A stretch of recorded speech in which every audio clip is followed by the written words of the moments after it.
Hi guys, I'm going to be telling us a proverb about this lovely bird, African Grey Parrot. Before we dive into the video, if you have not subscribed, please subscribe to my YouTube channel.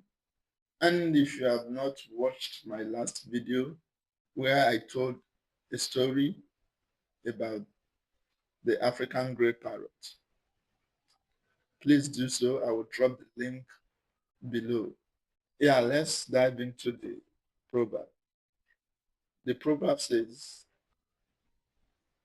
Ajoledu, which means the journey is never so enjoyable that the African grey parrot does not return to Iwo. Iwo is often called the home of the African grey parrot in Yoruba tradition and belief.